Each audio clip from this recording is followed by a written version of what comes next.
I'd like to kick off by saying that I spent my entire life on data. I'm an enthusiast for data. I think it's very important that I should say that at the beginning, because I'm going to spend this talk pointing out some potential pitfalls and problems. And I don't want you to go away with the message that I'm a skeptic. I'm an enthusiast for data, the power of data, what we can achieve through analysing data. I sometimes describe statistics, and I can generalise this to data science, statisticians and data scientists, as being the modern equivalent of the Victorian explorer. We're seeing things that nobody else has seen before. We collect novel data sets, we squeeze illumination and understanding from those data and see things people haven't even thought of before, perhaps. The eminent statistician John Tukey said the great thing about statistics, and again I can generalise this to data science, is that you get to play in everyone's backyard. You can work on all sorts of things, from curing cancer to making a successful business, whatever. You get to play in everyone's backyard. And in my, I can hear a phone. There's a phone. Is somebody's phone? It's not my, okay. There's a message for somebody. I wrote a very short book about statistics. And at the beginning of that, and this will also apply to more general data science, I said statistics is the most exciting of disciplines. I was trying to get people to understand that modern statistics, which intersects a huge amount with modern data science, doesn't conform to the sort of perception of somebody who spends all their time looking at columns of numbers. It's not like that. With modern software tools, we probe data, look at it this way, look at it that way, discovering things in it. So that's where I'm coming from. But as I said a moment ago, today I'm going to talk about something, a problem, and the problem I'm going to talk about is this one. I'm going to talk about selection bias, and let's try again. There's the...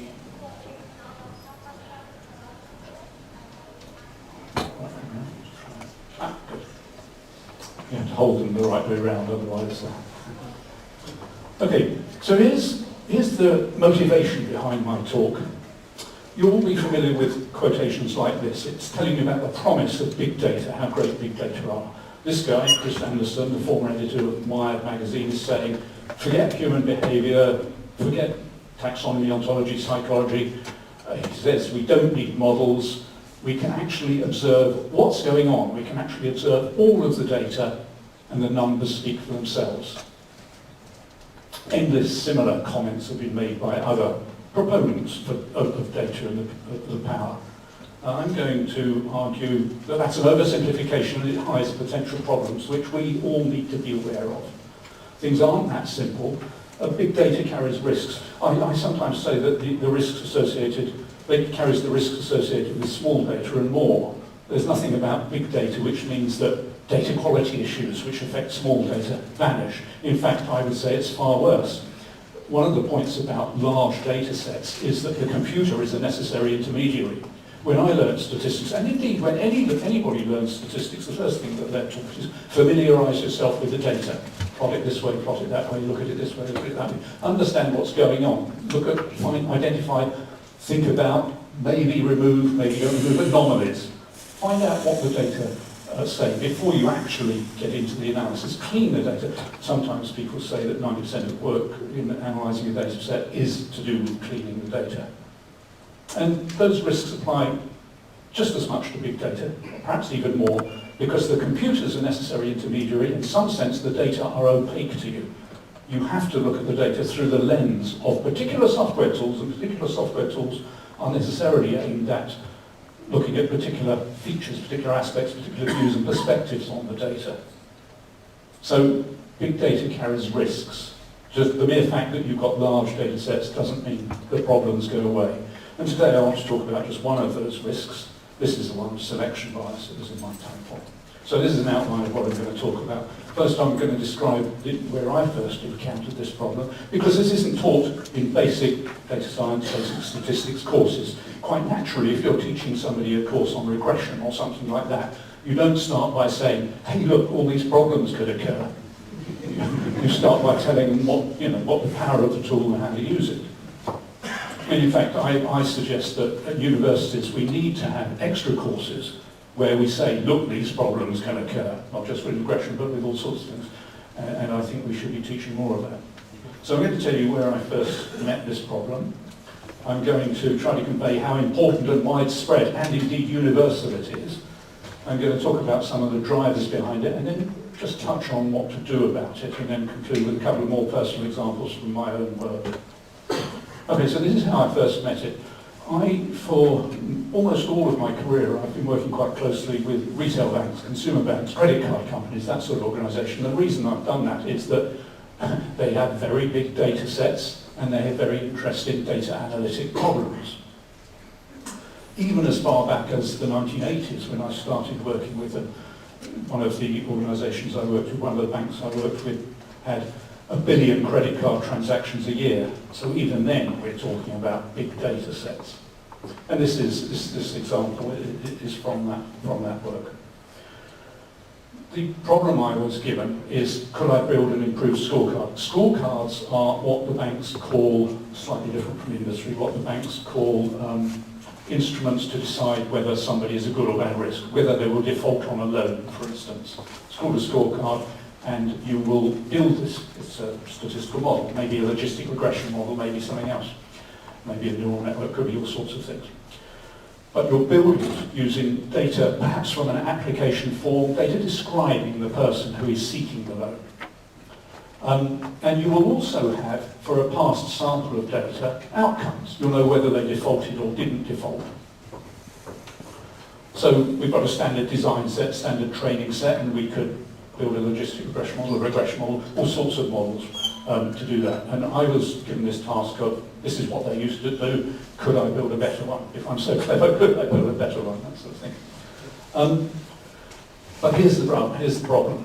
The data that they gave me weren't a random sample, or even a probability sample, even drawn with known probabilities, from the population of people who would be applying in the future for loans. I will illustrate. This is a graph I drew, the plot I drew at the time, so this goes back to 1984. So at the top, we've got the population of people who were invited to apply for a loan, the population of people who received a mailing. It wasn't electronics in those days, barely had computers in those days. Some didn't reply, some did reply. Of those who did reply and were offered a loan, some refused it, some refused. Of those who did reply, some were offered a loan and some weren't. Of those who were offered a loan, some turned it down, declined. Others took it on, they accepted the loan. Of those who took it on, some defaulted, bads. Some didn't default, goods. And then it carries on. The goods, some closed early, paid off the loan early, some didn't. Of those who closed early, some sought a new loan, some didn't. And you could go on with this tree for much longer. But what I want to draw your attention to is the data I've got and the ideal data I want. What I really want to do is make an inference about people that I could send, people in the entire population that I could invite to apply for a loan. But this is what I've got. This is my design set. I've only got data on the people I took on for whom I had known outcomes, whether they defaulted or not. So if I really am interested in the population up here, by the time I get down here, I've got a subset of the population, and indeed it's not a random subset, it's gone through these opposite sort of selection steps. So it's not a random subset. So if I start to build a model on this, maybe it's not appropriate for a model for the whole population. Maybe it could be disastrously wrong. And here's a little example from the same sort of data. It's from a slightly different data set where I do have information on all the population so that I can illustrate it. So these are a number of weeks since last county court judgment. That's a judgment against you in a court of law, perhaps because you haven't repaid a loan or something like that. And what we've got is a number of weeks since the last county court judgment against you. There will be a lot down here who have never had a judgment against them. These people have had a judgment against them within the last 6 months. In the whole population, about 1 in 5 has had a judgment against them in the last 6 months. It wasn't just a random an example from the whole population. But in the design data, the data which had been selected through the process I just described, about 2 in 5 had had a judgment against them in the last 6 months. And if you go down to look at different levels of this particular predictive variable, which was used in constructing the scorecard, we find that the ratio between these change. The point here is that the data in the design set that I've got is not representative and is distorted in subtle ways from the data in the whole population about which I want to make an inference. So a very simple early example of the sorts of things I'm going to be talking about. I want to make a statement about some population, I've got a distorted set of data. So let's look at some other examples of where it occurs. First, I really want to drive home the fact that this is ubiquitous. One of the things I do when I'm doing consultancy work and somebody brings me a data set to analyse, I say, what did you do about the missing data? Now this is often very revealing because they say, first they'll probably deny that there were missing data, but then when you probe, you discover, well, they didn't think it was important, so they didn't bother to tell you about it. But as we'll see, it can be critical. So here's this example, potholes, a very recent example. You'll all be familiar, or some of you will be familiar with the Street Bump app. This smartphone app, it monitors, it's got an accelerometer in it, and when a car is driven over a pothole, a sudden jolt triggers it. And this app then automatically, using its GPS locator, sends information on where that pothole is to a central site, so that gradually they're building up details of where the potholes is and they can send people out to fix the potholes. That's great. This is a wonderful example of big data in action.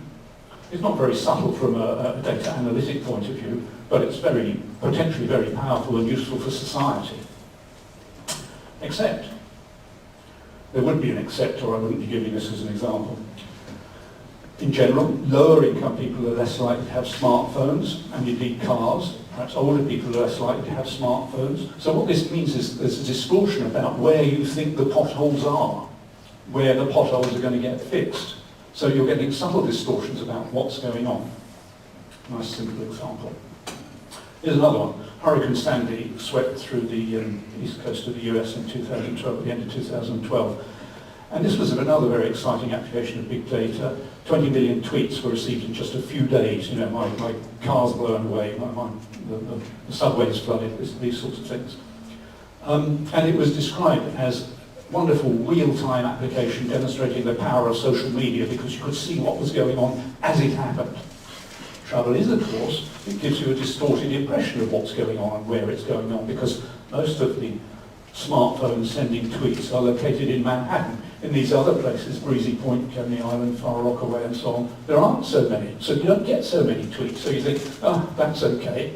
Indeed, as far as you know, there are no problems there at all. In fact, the whole town could have blown away. So again, we're getting a distorted impression of where the damage occurs. It's selection bias in action. And here's, I think, a final example, just to drive home how important it is. Many of you are academics, and this is particularly relevant here. Publication bias is a term describing the distortion of what papers appear in the scientific literature. There are various factors which influence this. First, people tend not to submit negative results. Negative results aren't very exciting. I've got a cure for cancer. It's much more exciting than I haven't got a cure for cancer.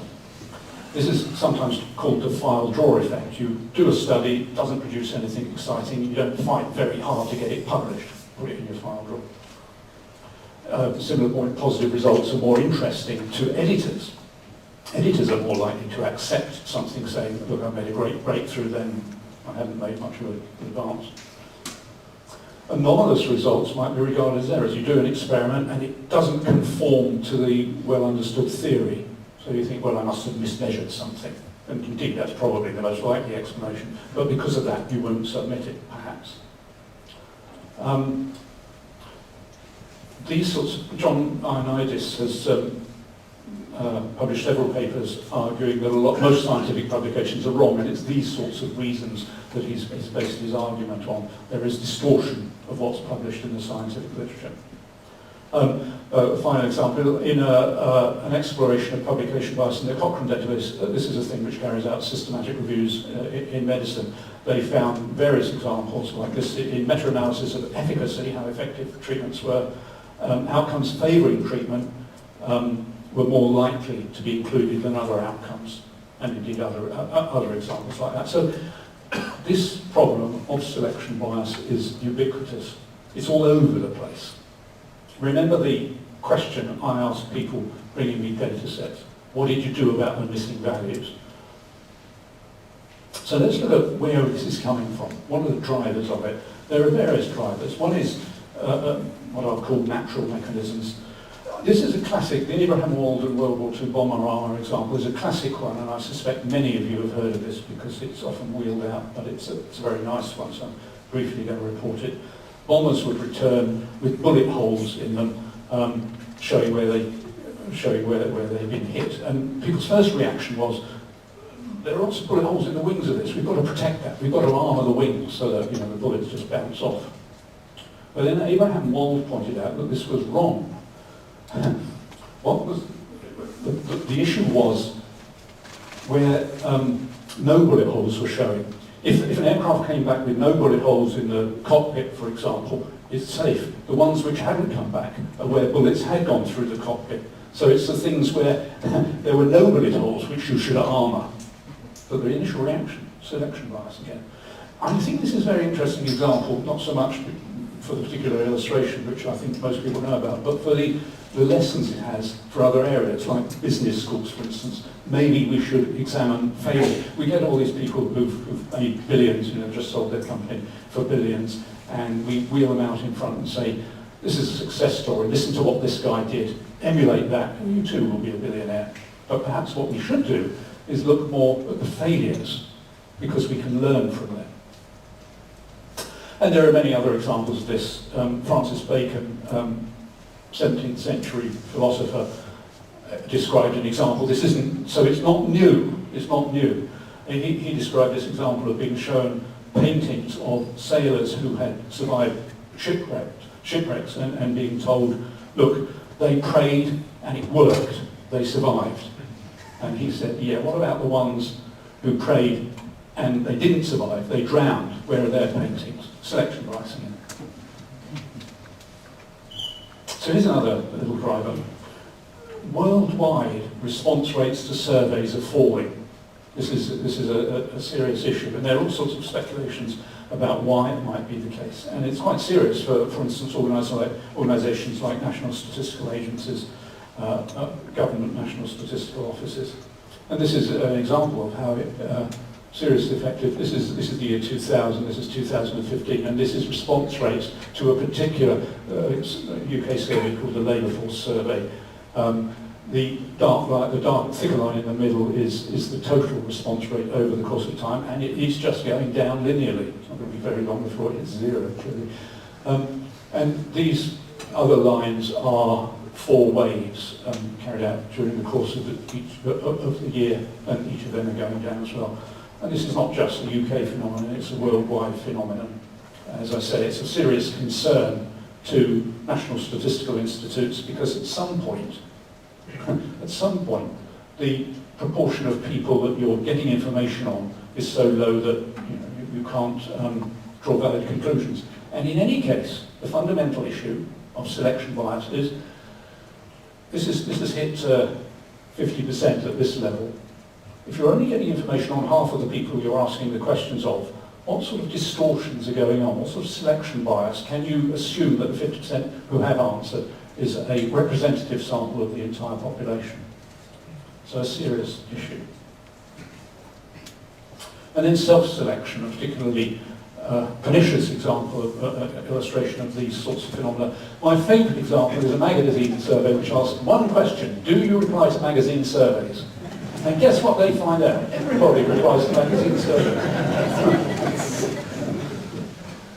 And then another classic example I've put here, the Literary Digest disaster prediction of a US presidential election, very topical, 1936, Landon versus Roosevelt.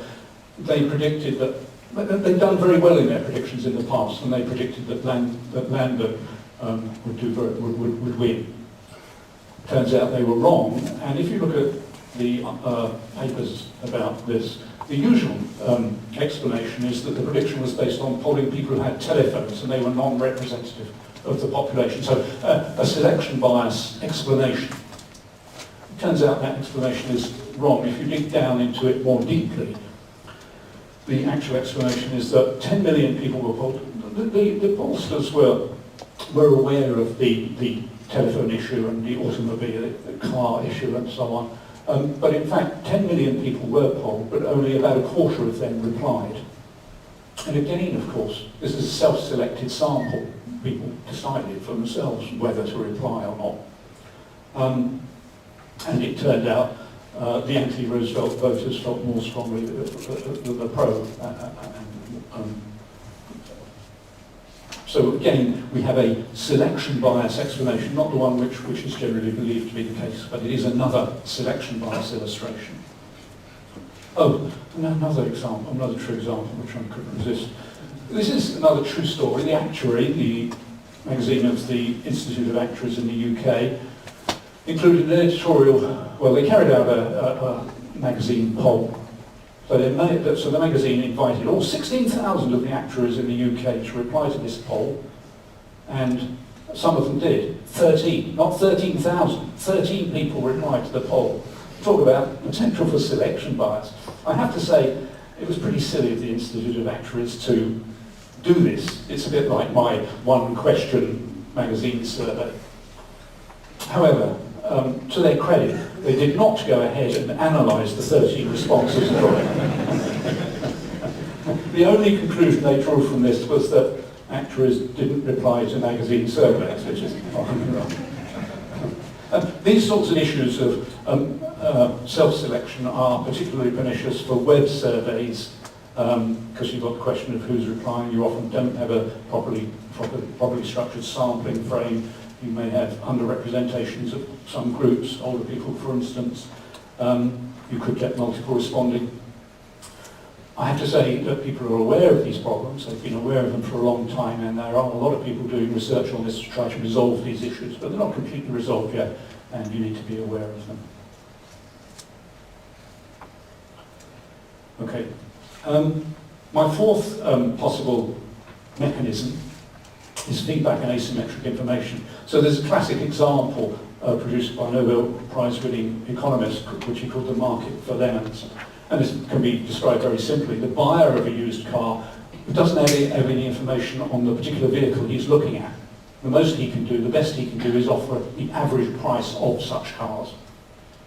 But the seller knows that particular vehicle intimately, and he can keep the better ones of that kind and sell only the poor ones. So what's happening is that because of this dynamic feedback selection process, the price is being driven down, quality is being driven down. And another little current example, crime maps. You'll be familiar with this. It was originally trialled in Chicago, and what it shows you is you can go to any town now and see where crimes have occurred, antisocial behaviour, muggings, whatever, burglaries, and you see dots. This is a map of London, in fact, showing you the worst areas for crime, which are this red colour, and the lesser ones in yellow.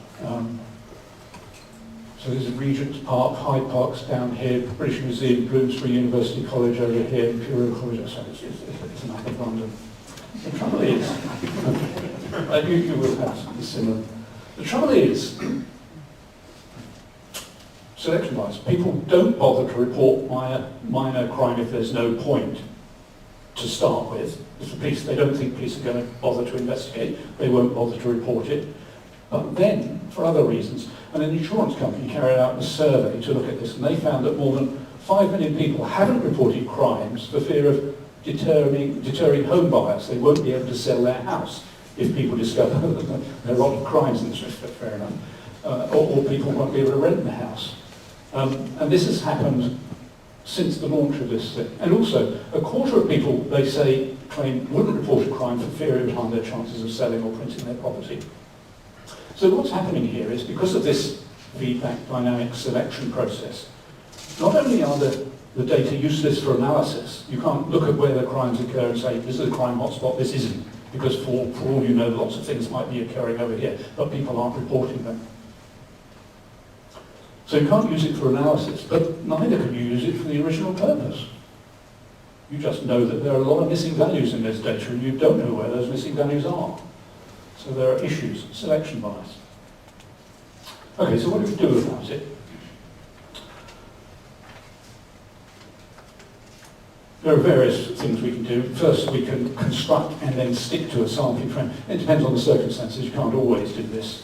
So we might be able to use, another thing we might be able to use is gold sample. I worked with a mail order company years ago, and what I encouraged them to do, and they actually did, was to draw a sample of the rejected, the people they would have rejected. So I could, the people they thought would be bad risks. So that now I can construct a model for the entire space. You need to adjust it after you've done, but you can do that. Registers are becoming increasingly important. Obviously in surveys of people, if you've got a national population register, you can use that to construct your survey and then standardise, you can adjust where people don't reply. This is also occurring in other contexts, so pre-registration in clinical trials. Clinical trials, people carrying out clinical trials are in many contexts now required to register the fact that they are carrying out the clinical trial. So even if it doesn't produce the result which is publishable and published, you know it was there, so it's not just missing data. In some journals require that pre-registration as a precondition for publication. There are various data analytic tools you might use, so for instance for detecting publication bias. You can look at ratios of reported results just above and below a critical value, for instance. It should be smooth across the critical value. If it suddenly jumps, something suspicious is going on. There are funnel plots, which you'd probably be familiar with, and more formal statistical tests based on them, based on law of small numbers. So large studies are likely to be published regardless of the results. Small are likely to be published only if the results are interesting. Large studies, you know, they cost you several $1 million. You're going to have to publish the results. But if it only cost you $100 to do something, well, it wasn't a big effort, didn't cost you much. If it didn't produce results, don't bother to publish it. So that you get this sort of phenomenon as a funnel plot. We've got sample size on the vertical axis going up, and we've got significance or effect size along the bottom. And you can see for large studies, we're getting sort of equal numbers on either side. But here, there's a big gap for the non-significant ones. This asymmetric shape should arouse suspicion. You can also model a selection mechanism, and I'm sorry that you're too late to win the Nobel Prize. The Nobel Prize was awarded for building a statistical model of what was going on, to try to model a selection mechanism by James Heckman in 2000 or 2001, for work he did in the 1970s, in fact. Having said, and other people, of course, have continued this work. Having said that, Heckman's work necessarily is based on certain assumptions. You don't observe the missing values. You want to model a mechanism. You don't know about the mechanism. You're going to have to make some assumptions about the mechanism. You might be able to get information or data on that from somewhere else, but at some level assumptions are going to come in. And Heckman's model are very sensitive to the assumptions. So a little example of what's going on here.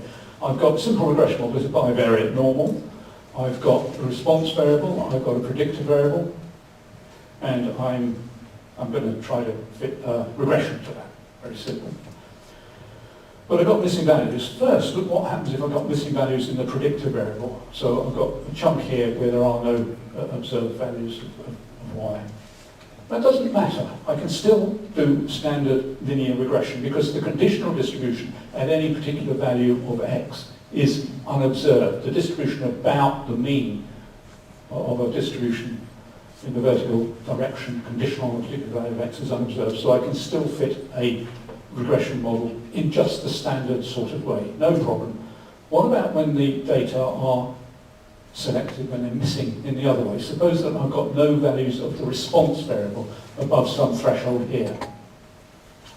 What now? Well, you can immediately see from this picture what's going to happen. The red line is the regression line through the whole data. The green line is what happens when, unaware of the selection process, unaware that values above y aren't observed, you just fit the regression to the observed data, and you see it's biased for the whole population. And in fact, you probably spotted that no longer is it a straight line. In fact, since there are no data points up here, And this is going to curve round and stay below this threshold value. So really, it's much more complicated because of the bias selection distortion which is going on. It's a nonlinear function now. So, some more examples. I said I wanted to conclude with a couple of examples from my more recent work, and that's what I'm going to do, just a couple of examples.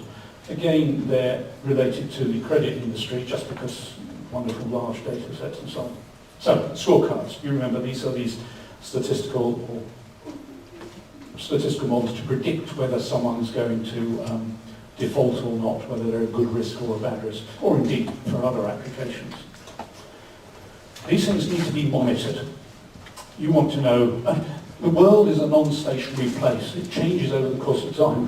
We have economic crises, we have all sorts of things. Competitors appear, politicians come and go, adopt new policies and so on. So the world keeps changing.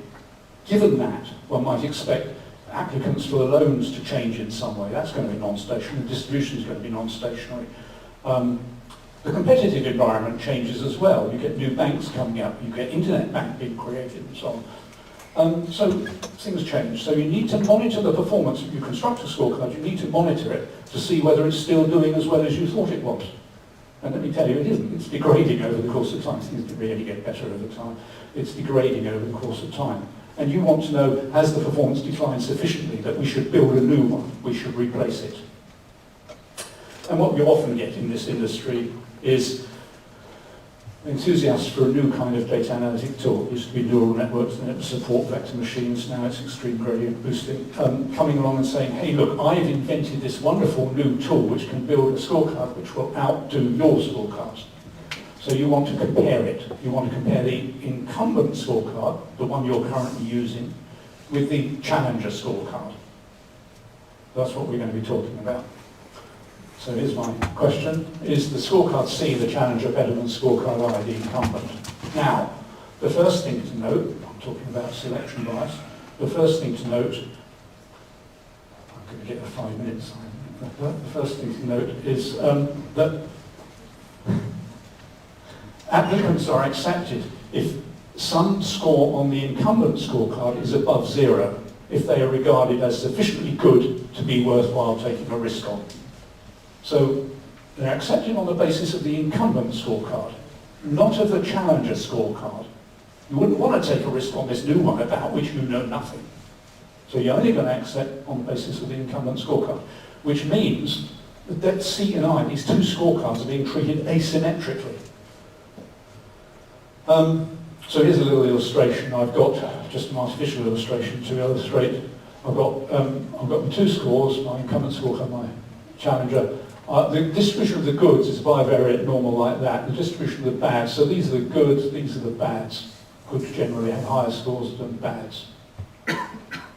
But they've got identical distributions, so really, ideally, my comparison between these two methods would draw the conclusion that there is no difference between them.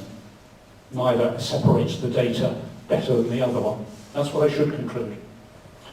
But suppose the applicants are accepted on the basis of the incumbent. So what I'm going to do is only accept those who score above this threshold. Now you can see where this is going. Same sort of problems before, only a little bit different from the one I had before. What we're going to do is compare, we've only got the data on these. We don't know what happened to these. And if we ignore that, what we're going to do is compare the marginal distributions for the incumbent along here, and we're going to compare the marginal distributions for the challenger along there. And we want to know, does the incumbent separate these two marginal distributions better than the challenger does? And I haven't put the maths up here. We can talk, I've got a paper on it if you're interested. It turns out that the separation is greater. The separation of these distributions is greater on that marginal for the challenger than it is on that marginal for the incumbent. This is bad news, because what it means is there's a bias in favour of accepting the challenger, the unknown thing, incurring the costs of reconfiguring all your software systems for something which might not really be any better. Remember, for the entire population, these two things were identical. Our conclusion should have been there is no difference. So in this particular example, this simple selection mechanism, because it's asymmetric, bad news. And a final little example. I've done a lot of work in credit card fraud detection. And basically, again, we have an asymmetric situation. We have a stream of transactions coming in, and that transaction stream is terminated when your fraud detector device says, I think this is a fraudulent transaction. Again, it's not terminated when the challenger says, I think it's a fraud detector, when I think it's a fraud, because you don't know how well that challenger performs. You can't trust it. You don't know you can trust it yet. You're evaluating. That's the whole point. So again, we've got this data asymmetry. The standard, actually, when I started to do this, it was true that the banks were ignoring this kind of asymmetric, and now of course, they don't. In this case, it's not so bad, because, or not as serious as the other problem, because the asymmetry tends to favour, I haven't gone through the maths again, tends to favour the incumbent, and that's not so bad, because it means that should you be wrong, you won't incur the costs of unnecessarily incur the costs of replacing all your software systems, making your whole process more susceptible to fraud and so on. But there are other issues, perhaps the challenger's quicker or cheaper or whatever. So, let me conclude. I started at the beginning with a quote from Chris Anderson, the numbers speak for themselves. When people say that, the danger is that, yes, they may speak for themselves, but they're not telling you the whole story. The numbers might be lying. And the take-home message is that, what I tell clients, remember, what did you do with the missing data? You should expect selection distortion. You should model it in some way or cope with it in some way. If you don't do that, you're risking mistaken conclusions. It depends on the context you work in. It could be loss of money, it could be loss of life or whatever. And then I'm going to conclude. Thank you.